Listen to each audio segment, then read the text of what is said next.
Some of the best movies of the 2020s are the ones that most people never watched. And with all the great blockbusters and big name releases, some genuinely great films end up slipping through the cracks. That's what we're digging up today, 7 massively underrated movies from the 2020s. We start things off with a crime thriller that's excellent if you're a fan of movies like Reservoir Dogs or No Country for Old Men.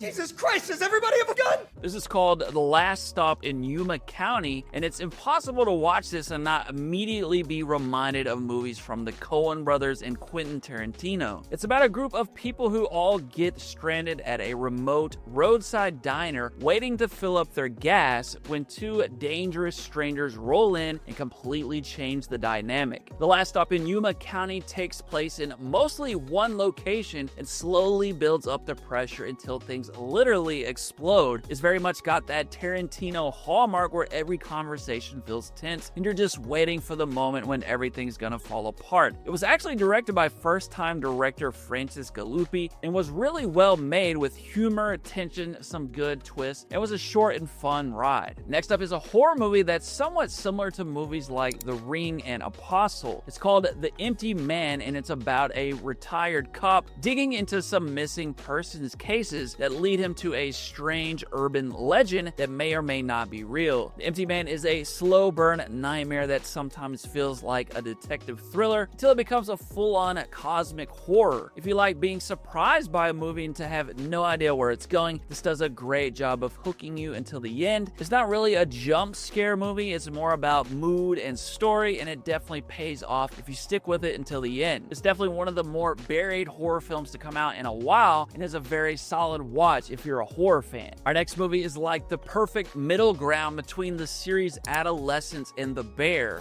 Thanks for covering. Let's make some chips, yeah? Chop some spuds. Yes, sir. Enjoy your drinks. Thank you. Service on table 20.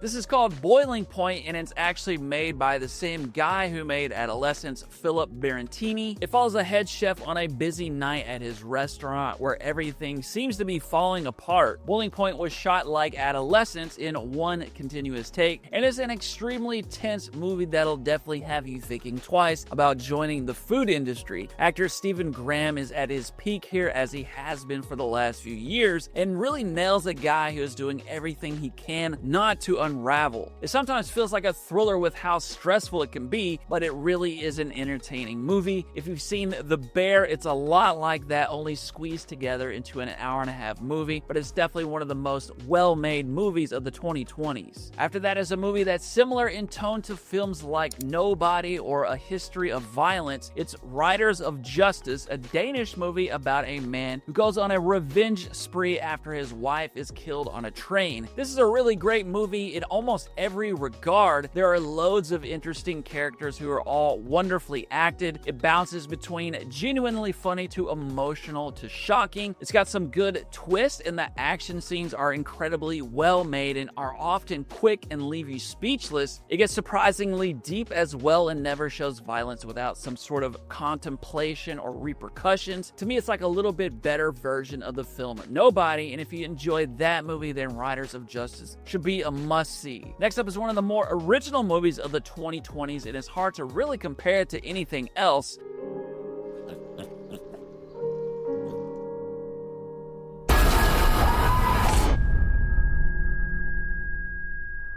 This is called Pig, and it's technically a drama film, although it also has some thriller vibes. It's about a quiet man living off the grid who has his truffle pig stolen, so he heads into the city to get her back and runs into the past he's been trying to avoid. I really don't want to give too much of this movie away because that's part of what makes it so great, but it starts off feeling like it's going to be a revenge thriller and ends up heading in a totally different direction. It's a really surprising movie that's a lot more powerful and emotional emotional than you'd expect. It's definitely one of Nicolas Cage's best performances ever. If you're the type of person that feels like nothing original ever gets made anymore, you'll definitely want to check out Pig. Next up is a sci-fi horror movie that feels like a pretty dark episode of Black Mirror. It's called Possessor, and it's set in the near future where an assassin uses brain implant tech to take over people's bodies and carry out high-profile hits. Possessor comes from Brandon Cronenberg, son of David Cronenberg,